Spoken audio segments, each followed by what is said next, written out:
It started as a simple dare, a challenge for anyone bold enough to take it on. A mansion in the isolated, wealthy part of Minneapolis, Minnesota, had sat abandoned after the sudden and mysterious disappearance of the once prominent Lawn family.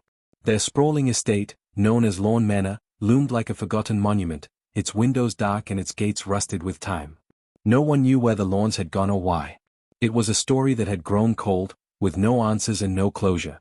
Then, an announcement appeared. A single post on an obscure online forum, hidden in a corner of the web where only the curious and the brave ventured. The headline read, $1 million for the truth. The post offered a generous sum to anyone who could uncover the mystery behind the Lawn family's sudden disappearance. The terms were simple: spend 24 hours inside the mansion, uncover the truth, and walk away with the prize. No one knew who the requester was, but the amount of money was enough to lure in the daring. For Ethan and his group of middle-aged friends, a mix of men and women, the idea of unraveling a mystery was too tempting to pass up. They had always believed that everything had an answer, that science, logic, and reason could solve anything, even the supernatural. They prided themselves on their problem-solving skills, having spent years dissecting conspiracies, illusions, and strange occurrences. To them, this was no different. They contacted the anonymous poster through the questionnaire attached to the post, and within hours, they had secured their place in what would become the most terrifying experience of their lives. They packed their bags with the usual array of tools: notebooks, cameras, audio recorders, and scientific instruments. They were ready to find out the truth about the mansion, no matter what. As they arrived at the mansion, the air seemed thick, as though the house itself was holding its breath. The imposing structure loomed against the backdrop of the Minnesota sky, dark and silent, save for the wind that rustled through the trees. The Lawn estate sat at the very edge of the town's wealthiest section, its grandeur tarnished by years of neglect. Ethan and his group entered the mansion with determination, but there was an odd unease in the air, something unexplainable, just beyond the edges of perception. The doors creaked as they pushed them open, revealing a dark, lavishly furnished interior, seemingly untouched since the family had disappeared. The place smelled faintly of something old and forgotten: dust, decay, and the faintest hint of something metallic. They spent the first few hours exploring the mansion, combing through the rooms, recording their observations, and making notes of anything unusual. There was little to no sign of struggle or forced entry. The family's personal belongings were still in place, their lives suspended in time. The absence of the Lawns felt almost unnatural. As night fell, the mansion began to feel alive in a way they hadn't anticipated. Strange sounds echoed through the halls: footsteps when no one was near, whispers from empty rooms, cold drafts that chilled them to the bone. One by one, the group began to experience odd hallucinations. As they sat together in one of the dimly lit rooms, a figure emerged from the shadows. At first, it looked like a man, tall, thin, dressed in a formal suit. But as they looked closer, his features began to shift. His face warped into something more monstrous: sharp, elongated teeth, a pale, gaunt complexion, and eyes that seemed to pierce through them. The room grew colder, and a low growl rumbled in the air.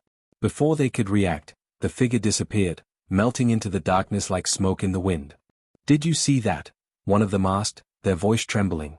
I think it was a vampire," another said, shaking his head. But no one could explain it. The group assumed it was a trick of the mind, a product of their own fear and the eerie environment. But as the hours passed, the mansion's unsettling nature seemed to become more oppressive. Every hallway, every corner felt like something was watching them, waiting for them to slip up. The air itself seemed to grow thick with dread. Then came another figure, a hulking, fur-covered creature, its eyes glowing red, its fangs bared. This time, there was no mistaking it. They were staring down a werewolf. The creature's snarl echoed through the mansion, sending the group into a panic. Yet, as quickly as it had appeared, it vanished into the shadows, leaving behind only the scent of wet fur. The friends, now shaken to their core, gathered together in the grand dining hall, desperately trying to rationalize the bizarre events. "It's just special effects," one of them suggested. "Maybe the mansion is rigged with some kind of technology. You know, holograms, illusion tricks." But they couldn't shake the feeling that something more sinister was at play. As the hours wore on, the figures grew more frequent. Shadows warped and twisted, and the line between reality and illusion seemed to blur. The mansion, once an eerie but intriguing relic, had become a nightmarish trap. The characters they had seen, vampires, werewolves, seemed to shift with every passing moment, becoming something else entirely. It wasn't long before the group began to unravel, one by one. Each person seemed to encounter their own personal terror, their own nightmare manifested by whatever entity had taken control of the mansion. Ethan, the leader, tried to remain calm, attempting to piece together the puzzle. But the more he thought about it, the more he realized that the mansion wasn't just haunted, it was alive. The supernatural forces at play were manipulating them, playing with their minds, forcing them to question what was real. Finally, as dawn approached, there was a chilling realization: they were not just facing supernatural creatures. They were facing something else entirely, something that could take any form. A being that had no true shape, no fixed identity. The mansion itself seemed to be a part of it, its very structure warped to conceal the truth. In the final moments, as the group tried to flee, they were met with the entity once more.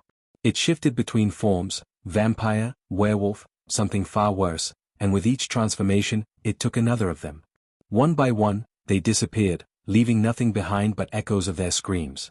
When the sun rose over the mansion, the group was gone. The house stood in silence once more, the mystery of the Lorne family still unsolved. The only trace of the group was a single note left on the dining table, scrawled hastily by one of them. "It's not a ghost. It's not a vampire. It's not a werewolf. It's something else. We're all part of it now."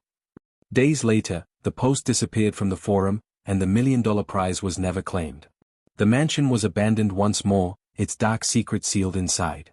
The only remaining question was whether the mansion, and the terror it contained, was truly a part of a larger plan, a promotion for the latest film about a shape-shifting, reality-bending entity that could look like anyone, anything, or nothing at all. And as for Ethan and his friends? They were never found. They had vanished, as if they had never existed, leaving only the horror behind them.